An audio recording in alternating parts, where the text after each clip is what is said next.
ಪ್ರೀತಿಯ ವಿದ್ಯಾರ್ಥಿಗಳೇ, ಇವತ್ತಿನ ಸಂಚಿಕೆಯಲ್ಲಿ ಆದರ್ಶ ಶಿಕ್ಷಕ ಸರ್ವೇಪಲ್ಲಿ ರಾಧಾಕೃಷ್ಣನ್ ಅವರ ಪಾಠದ ಪ್ರಶ್ನೋತ್ತರಗಳನ್ನು ಬಾಯಲ್ಲಿ ವಾಚನ ಮಾಡ್ತಾ ಇದ್ದೀನಿ. ಯಾತಕ್ಕೋಸ್ಕರ ಅಂದರೆ ನಿಮಗೆ ಅರ್ಥ ಆಗಲಿ ಅನ್ನೋ ಉದ್ದೇಶದಿಂದ. ಮೊದಲಿಗೆ ಕವಿ ಪರಿಚಯ. ಪ್ರಕೃತ ಆದರ್ಶ ಶಿಕ್ಷಕ ಸರ್ವೇಪಲ್ಲಿ ರಾಧಾಕೃಷ್ಣನ್ ವ್ಯಕ್ತಿಚಿತ್ರ ಗದ್ಯ ಭಾಗವನ್ನು ಕೆ.ಎಸ್. ರತ್ನಮ್ಮ ಅವರ ಡಾಕ್ಟರ್ ಎಸ್. ರಾಧಾಕೃಷ್ಣನ್ ಜೀವನ ಸಾಧನೆ ಮತ್ತು ಎ.ಎನ್. ಮೂರ್ತಿರಾವ್ ಅವರ ಚಿತ್ರಗಳು ಪತ್ರಗಳು ಕೃತಿಗಳ ಆಧಾರದಿಂದ ಪಠ್ಯಪುಸ್ತಕ ರಚನಾ ಸಮಿತಿ ಸಿದ್ಧಪಡಿಸಿ ನಿಗದಿ ಮಾಡಿದೆ.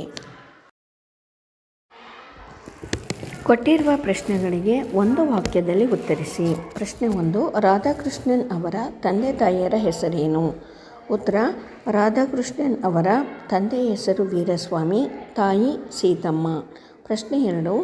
ರಾಧಾಕೃಷ್ಣನ್ ಅವರ ತಂದೆಯ ಆಕ್ಷೇಪ ಏನಾಗಿತ್ತು? ಉತ್ತರ: ರಾಧಾಕೃಷ್ಣನ್ ಅವರು ದೇಶಿ ಭಾಷೆಯಾಗಿದ್ದ ಸಂಸ್ಕೃತವನ್ನು ಕಲಿಯಲಿ ಎಂಬುದು ಅವರ ತಂದೆಯ ಅಪೇಕ್ಷೆಯಾಗಿತ್ತು. ಪ್ರಶ್ನೆ 3. ರಾಷ್ಟ್ರಪತಿಗಳಾಗಿ ಪಡೆಯುತ್ತಿದ್ದ ವೇತನವನ್ನು ರಾಧಾಕೃಷ್ಣನ್ ಅವರು ಹೇಗೆ ಸದುಪಯೋಗಪಡಿಸಿಕೊಂಡರು? ಉತ್ತರ: ರಾಷ್ಟ್ರಪತಿಗಳಾಗಿ ಅವರಿಗೆ ಬರುತ್ತಿದ್ದ 10,000 ರೂಪಾಯಿಗಳ ವೇತನದಲ್ಲಿ 2,500 ರೂಪಾಯಿಗಳನ್ನು ಮಾತ್ರ ಅವರು ಪಡೆದು ಉಳಿದ ಹಣವನ್ನು ಪ್ರಧಾನಮಂತ್ರಿಗಳ ಪರಿಹಾರ ನಿಧಿಗೆ ವಂತಿಗೆಯಾಗಿ ನೀಡುವ ಮೂಲಕ ಅವರು ಸದುಪಯೋಗಪಡಿಸಿಕೊಳ್ಳುತ್ತಿದ್ದರು. ಪ್ರಶ್ನೆ 4. ರಾಧಾಕೃಷ್ಣನ್ ಅವರ ಜನ್ಮದಿನವನ್ನು ಯಾವ ಹೆಸರಿನಿಂದ ಆಚರಿಸಲಾಗುತ್ತದೆ? ಉತ್ತರ: ರಾಧಾಕೃಷ್ಣನ್ ಅವರ ಜನ್ಮದಿನವನ್ನು ರಾಷ್ಟ್ರೀಯ ಶಿಕ್ಷಕರ ದಿನ ಎಂಬ ಹೆಸರಿನಿಂದ ಆಚರಿಸಲಾಗುತ್ತದೆ. ಕೊಟ್ಟಿರುವ ಪ್ರಶ್ನೆಗಳಿಗೆ 3-4 ವಾಕ್ಯಗಳಲ್ಲಿ ಉತ್ತರಿಸಿ. ಸ್ಟಾಲಿನ್ ಅವರು ರಾಧಾಕೃಷ್ಣನ್ ಅವರ ಬೀಳ್ಕೊಡುಗೆ ಸಮಾರಂಭದಲ್ಲಿ ಏನು ಹೇಳಿದರು?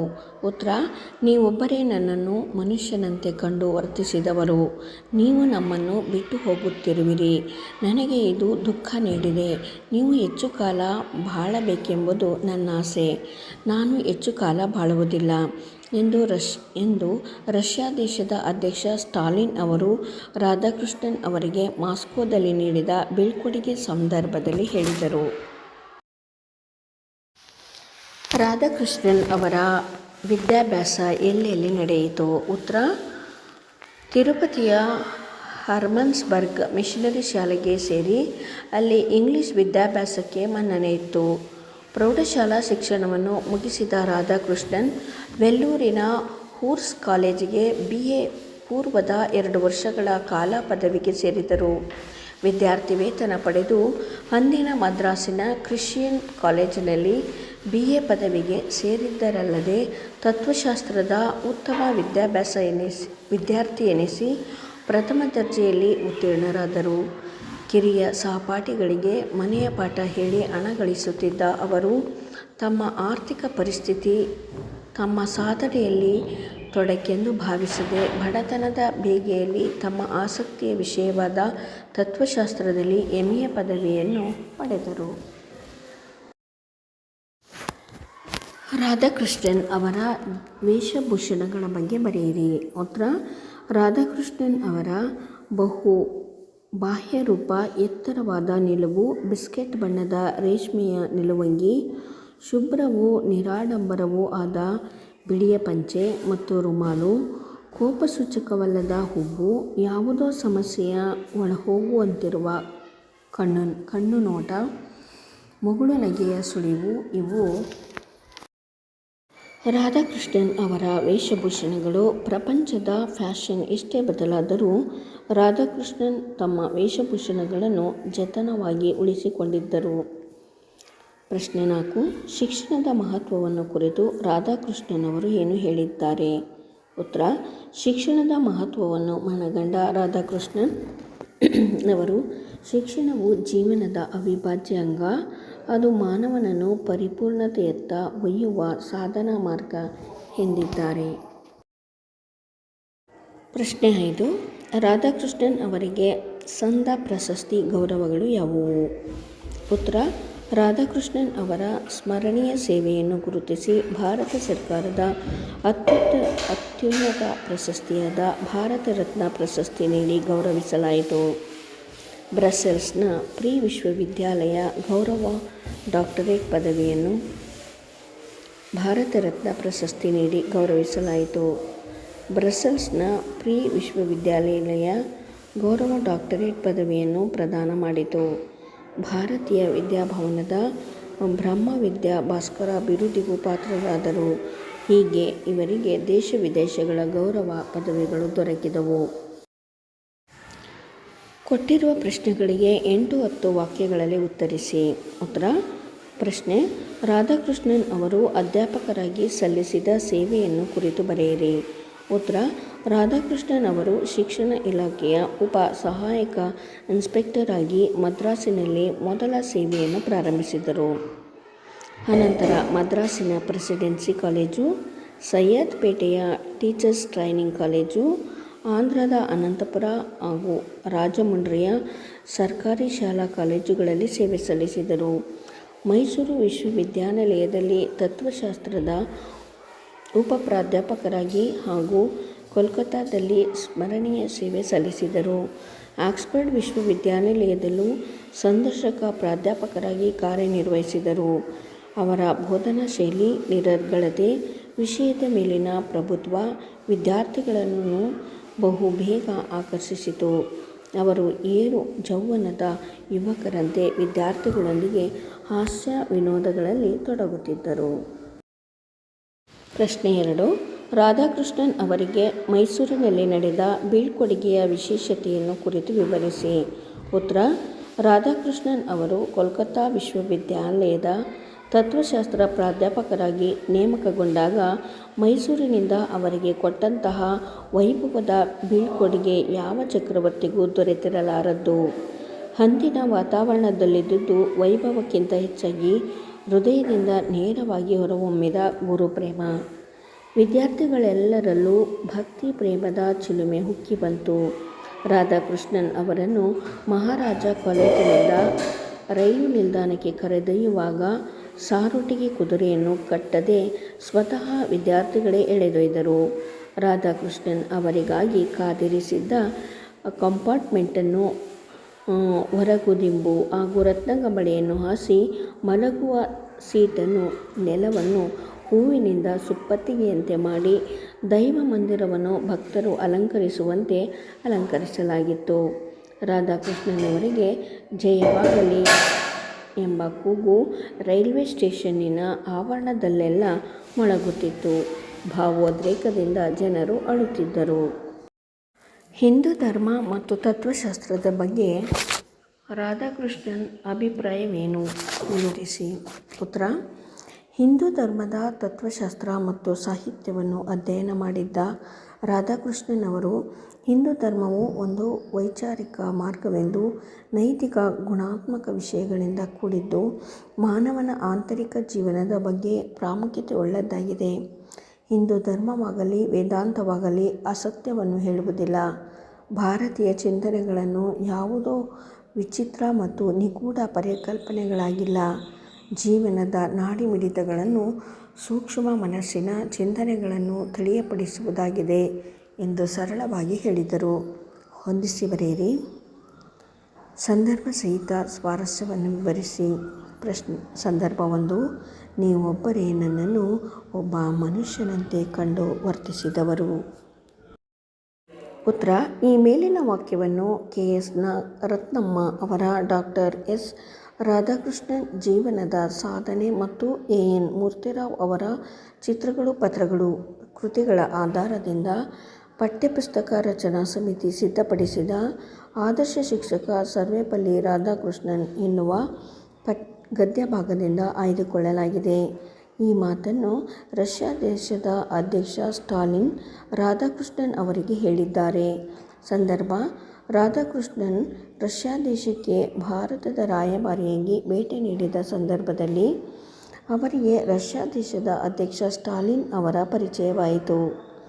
ರಷ್ಯಾ ದೇಶದಿಂದ ಅವರು ಭಾರತಕ್ಕೆ ಮರಳಿ ಹೊರಟ ಸಂದರ್ಭದಲ್ಲಿ ಮಾಸ್ಕೋದಲ್ಲಿ ಅವರಿಗೆ ಬೀಳ್ಕೊಡುಗೆ ಸಂದರ್ಭದಲ್ಲಿ ಸ್ಟಾಲಿನ್ ಅವರಿಗೆ ಮೇಲಿನ ಮಾತನ್ನು ಹೇಳುತ್ತಾ, ರಾಧಾಕೃಷ್ಣನ್ ಅವರು ಬಹುಕಾಲ ಬಾಳಲಿ ಎಂಬುದೇ ತನ್ನಾಸೆ. ಅವರು ಮರಳಿ ತನ್ನ ದೇಶಕ್ಕೆ ಹೋಗುತ್ತಿರುವುದು ತನಗೆ ಅತೀವ ದುಃಖ ತಂದಿದೆ ಎಂದು ಹೇಳಿದರು. ಸ್ವಾರಸ್ಯ: ಕಮ್ಯುನಿಸ್ಟ್ ರಷ್ಯಾ ದೇಶದ ಅಧ್ಯಕ್ಷರಾಗಿದ್ದ ಸ್ಟಾಲಿನ್ರನ್ನು ಅವರ ನಿಲುವುಗಳಿಂದಾಗಿ ಕಲ್ಲು ಹೃದಯದವರೆಂದು ಬಹುತೇಕರು ಭಾವಿಸಿದ್ದರು. ಆದರೆ ಸೂಕ್ಷ್ಮಗ್ರಾಹಿಯೂ ತತ್ವಜ್ಞಾನಿಯೂ ಆಗಿದ್ದ ರಾಧಾಕೃಷ್ಣನ್ ಅವರು ಸ್ಟಾಲಿನ್ ಅವರ ಬಗ್ಗೆ ತಳೆದ ನಿಲುವು ಇದಕ್ಕಿಂತ ಭಿನ್ನವಾಗಿತ್ತು. ಆದ್ದರಿಂದ ಸ್ಟಾಲಿನ್ ಮೇಲಿನಂತೆ ಹೇಳಿದರು. ಸಂದರ್ಭ 2: ಆರ್ಥಿಕ ಪರಿಸ್ಥಿತಿ ತಮ್ಮ ಸಾಧನೆಯಲ್ಲಿ ನಿವಾರಿಸಲಾಗದ ತೊಡಕೆಂದು ಭಾವಿಸಲಿಲ್ಲ. ಈ ಮೇಲಿನ ವಾಕ್ಯವನ್ನು ಕೆ. ಎಸ್. ರತ್ನಮ್ಮ ಅವರ ಡಾ. ಎಸ್. ರಾಧಾಕೃಷ್ಣನ್ ಜೀವನದ ಸಾಧನೆ ಮತ್ತು ಎ. ಎನ್. ಮೂರ್ತಿರಾವ್ ಅವರ ಚಿತ್ರಗಳು ಪತ್ರಗಳು ಕೃತಿಗಳ ಆಧಾರದಿಂದ ಪಠ್ಯಪುಸ್ತಕ ರಚನಾ ಸಮಿತಿ ಸಿದ್ಧಪಡಿಸಿದ ಆದರ್ಶ ಶಿಕ್ಷಕ ಸರ್ವೇಪಲ್ಲಿ ರಾಧಾಕೃಷ್ಣನ್ ಎನ್ನುವ ಗದ್ಯಭಾಗದಿಂದ ಆಯ್ದುಕೊಳ್ಳಲಾಗಿದೆ. ಸಂದರ್ಭ: ರಾಧಾಕೃಷ್ಣನ್ ಅವರು ತಮ್ಮ ಪದವಿ ಓದಿನ ದಿನಗಳಲ್ಲಿ ಮನೆಯ ಜವಾಬ್ದಾರಿ ಹೊತ್ತಿದ್ದರಿಂದ ಕಿರಿಯ ಸಹಪಾಠಿಗಳಿಗೆ ಮನೆಯ ಪಾಠ ಹೇಳಿ ಹಣ ಗಳಿಸುತ್ತಿದ್ದರು. ಆರ್ಥಿಕ ಪರಿಸ್ಥಿತಿ ತಮ್ಮ ಸಾಧನೆಯನ್ನು ಎಲ್ಲಿ ನಿವಾರಿಸಲಾಗದ ತೊಡಕೆಂದು ಅವರು ಭಾವಿಸಲಿಲ್ಲ. ಬಡತನದ ಬೇಗೆಯಲ್ಲೇ ತಮ್ಮ ಆಸಕ್ತಿಯ ವಿಷಯವಾದ ತತ್ವಶಾಸ್ತ್ರದಲ್ಲಿ ಎಂ.ಎ. ಪದವಿಯನ್ನು ಅವರು ಪಡೆದರು ಎನ್ನುವಲ್ಲಿ ಮೇಲಿನ ಮಾತು ಬಂದಿದೆ. ಸ್ವಾರಸ್ಯ: ಸಾಧನೆಯ ಹಾದಿಯಲ್ಲಿ ಬರುವ ತೊಂದರೆಗಳನ್ನು ಎದುರಿಸುತ್ತಾ ಅದನ್ನು ನಿವಾರಿಸಿಕೊಳ್ಳುತ್ತಾ ಸಾಧಿಸಬೇಕೆಂಬ ಛಲ ರಾಧಾಕೃಷ್ಣನ್ ಅವರಲ್ಲಿ ಮನೆ ಮಾಡಿತು ಎಂಬುದನ್ನು ಮೇಲಿನ ವಾಕ್ಯವು ಸೂಚಿಸುವುದು. ಸಂದರ್ಭ 3: ಏರು ಯೌವನದ ಯುವಕರಂತೆ ಹಾಸ್ಯ ವಿನೋದಗಳಲ್ಲಿ ತೊಡಗುತ್ತಿದ್ದರು. ಉತ್ತರ: ಈ ಮೇಲಿನ ವಾಕ್ಯವನ್ನು ಕೆ. ಎಸ್. ರತ್ನಮ್ಮ ಅವರ ಡಾ. ಎಸ್. ರಾಧಾಕೃಷ್ಣನ್ ಜೀವನ ಸಾಧನೆ ಮತ್ತು ಎ. ಎನ್. ಮೂರ್ತಿರಾವ್ ಅವರ ಚಿತ್ರಗಳು ಪತ್ರಗಳು ಕೃತಿಗಳ ಆಧಾರದಿಂದ ಪಠ್ಯಪುಸ್ತಕ ರಚನಾ ಸಮಿತಿ ಸಿದ್ಧಪಡಿಸಿದ ಆದರ್ಶ ಶಿಕ್ಷಕ ಸರ್ವೇಪಲ್ಲಿ ರಾಧಾಕೃಷ್ಣನ್ ಎನ್ನುವ ಗದ್ಯಭಾಗದಿಂದ ಆಯ್ದುಕೊಳ್ಳಲಾಗಿದೆ. ಸಂದರ್ಭ: ರಾಧಾಕೃಷ್ಣನ್ ಅವರು ಪ್ರಾಧ್ಯಾಪಕರಾಗಿ, ಕುಲಪತಿಯಾಗಿ, ಸಂದರ್ಶಕ ಪ್ರಾಧ್ಯಾಪಕರಾಗಿ ವಿವಿಧೆಡೆಗಳಲ್ಲಿ ಸೇವೆ ಸಲ್ಲಿಸಿದರು. ಅವರ ಬೋಧನಾ ಶೈಲಿ ನಿರರ್ಗಳತೆ, ವಿಷಯದ ಮೇಲಿನ ಪ್ರಭುತ್ವ ವಿದ್ಯಾರ್ಥಿಗಳನ್ನು ಬಹುಬೇಗ ಆಕರ್ಷಿಸಿತು. ತಮ್ಮ ಪ್ರಾಧ್ಯಾಪಕತ್ವವನ್ನು ಯಾವಾಗಲೆಂದರೆ ಆವಾಗ ಕಳಚಿ ಏರು ಯೌವನದ ಯುವಕರಂತೆ ಹಾಸ್ಯ ವಿನೋದಗಳಲ್ಲಿ ತೊಡಗುತ್ತಿದ್ದರು ಎನ್ನುವಲ್ಲಿ ಮೇಲಿನ ಮಾತು ಬಂದಿದೆ. ಸ್ವಾರಸ್ಯ: ಯುವಕನೊಬ್ಬನ ಗೌರವವು ಬೋಧನೆಯಿಂದಲೇ ವೃದ್ಧಿಸುತ್ತದೆ. ಜತೆಗೆ ವ್ಯಕ್ತಿತ್ವದ ಸೌಜನ್ಯ, ಸ್ನೇಹಶೀಲತೆ ಎಲ್ಲರ ಗಮನವನ್ನು ಸೆಳೆಯುತ್ತದೆ ಎಂಬುದನ್ನು ಮೇಲಿನ ವಾಕ್ಯವು ಸೂಚಿಸುತ್ತದೆ. 4ನೇ ಸಂದರ್ಭ: ಅಶೋಕನು ಕಳಿಂಗ ಯುದ್ಧದ ಅನಂತರ ಶ್ರೇಷ್ಠ ಮನುಷ್ಯನಾದಂತೆ ನೀವು ಆಗುವಿರಿ. ಉತ್ತರ: ಈ ಮೇಲಿನ ವಾಕ್ಯವನ್ನು ಕೆ. ಎಸ್. ರತ್ನಮ್ಮ ಅವರ ಡಾ. ಎಸ್. ರಾಧಾಕೃಷ್ಣನ್ ಜೀವನ ಸಾಧನೆ ಮತ್ತು ಎ. ಎನ್. ಮೂರ್ತಿರಾವ್ ಅವರ ಚಿತ್ರಗಳು ಪತ್ರಗಳು ಕೃತಿಗಳ ಆಧಾರದಿಂದ ಪಠ್ಯಪುಸ್ತಕ ರಚನಾ ಸಮಿತಿ ಸಿದ್ಧಪಡಿಸಿದ ಆದರ್ಶ ಶಿಕ್ಷಕ ಸರ್ವೇಪಲ್ಲಿ ರಾಧಾಕೃಷ್ಣನ್ ಎನ್ನುವ ಗದ್ಯಭಾಗದಿಂದ ಆಯ್ದುಕೊಳ್ಳಲಾಗಿದೆ. ಈ ಮಾತನ್ನು ರಷ್ಯಾ ದೇಶದ ಅಧ್ಯಕ್ಷನಾಗಿದ್ದ ಸ್ಟಾಲಿನ್ಗೆ ರಾಧಾಕೃಷ್ಣನ್ ಅವರು ಹೇಳಿದ್ದಾರೆ. ಸಂದರ್ಭ: ರಷ್ಯಾ ದೇಶದಲ್ಲಿ ಭಾರತದ ರಾಯಭಾರಿಯಾಗಿದ್ದ ರಾಧಾಕೃಷ್ಣನ್ ಭಾರತಕ್ಕೆ ಮರಳಿ ಹೊರಟ ಸಂದರ್ಭದಲ್ಲಿ ಭೇಟಿಯಾದ ಸ್ಟಾಲಿನ್, ರಾಧಾಕೃಷ್ಣನ್ ಅವರ ಮೊದಲ ಭೇಟಿಯಲ್ಲಿ ಅವರು ತನಗೆ ಮೇಲಿನಂತೆ ಹೇಳಿದ ಮಾತುಗಳನ್ನು ಸ್ಮರಿಸಿದರು. ಸ್ವಾರಸ್ಯ: ಕಳಿಂಗ ಯುದ್ಧದ ನಂತರ ಅಶೋಕನು ಬದಲಾದಂತೆ ಸರ್ವಾಧಿಕಾರಿಯಾಗಿ ವರ್ತಿಸುತ್ತಿದ್ದ ಸ್ಟಾಲಿನ್ ರವರಲ್ಲಿ ಒಂದು ಪರಿವರ್ತನೆ ಬರಲೆಂದು ರಾಧಾಕೃಷ್ಣನ್ ಸಲಹೆ ನೀಡಿದ್ದರು ಎಂಬುದನ್ನು ಮೇಲಿನ ವಾಕ್ಯವು ಸೂಚಿಸುತ್ತದೆ. ಸಂದರ್ಭ 5: ಮಾನವತೆಯೇ ವಿಶ್ವ ಅನುಸರಿಸಬೇಕಾದ ಮಾರ್ಗ. ಈ ಮೇಲಿನ ವಾಕ್ಯವನ್ನು ಕೆ. ಎಸ್. ರತ್ನಮ್ಮ ಅವರ ಡಾ. ಎಸ್. ರಾಧಾಕೃಷ್ಣನ್ ಜೀವನ ಸಾಧನೆ ಮತ್ತು ಎ. ಎನ್. ಮೂರ್ತಿರಾವ್ ಅವರ ಚಿತ್ರಗಳು ಪತ್ರಗಳು ಕೃತಿಗಳ ಆಧಾರದಿಂದ ಪಠ್ಯಪುಸ್ತಕ ರಚನಾ ಸಮಿತಿ ಸಿದ್ಧಪಡಿಸಿದ ಆದರ್ಶ ಶಿಕ್ಷಕ ಸರ್ವೇಪಲ್ಲಿ ರಾಧಾಕೃಷ್ಣನ್ ಎನ್ನುವ ಗದ್ಯಭಾಗದಿಂದ ಆಯ್ದುಕೊಳ್ಳಲಾಗಿದೆ. ಸಂದರ್ಭ: ಶಿಕ್ಷಣವು ಜೀವನದ ಅವಿಭಾಜ್ಯ ಅಂಗ. ಅದು ಮಾನವನನ್ನು ಪರಿಪೂರ್ಣತೆ ಹಾಗೂ ಸುಸಂಸ್ಕೃತಿಯತ್ತ ಒಯ್ಯುವ ಸಾಧನ ಎಂದು ಹೇಳಿದ ರಾಧಾಕೃಷ್ಣನ್ ಅವರು ಕೆನಡಾ ದೇಶದ ರೇಡಿಯೋ ಪ್ರಸಾರ ಭಾಷಣದಲ್ಲಿ ಮಾನವತೆಯೇ ವಿಶ್ವ ಅನುಸರಿಸಬೇಕಾದ ಎಂದು ತಮ್ಮ ನಿಲುವನ್ನು ವ್ಯಕ್ತಪಡಿಸಿದರು. ಸ್ವಾರಸ್ಯ: ಮಾನವೀಯತೆಗೆ ರಾಧಾಕೃಷ್ಣನ್ ನೀಡಿದ ಮಹತ್ವ ಮೇಲಿನ ವಾಕ್ಯದಲ್ಲಿ ವ್ಯಕ್ತವಾಗಿದೆ.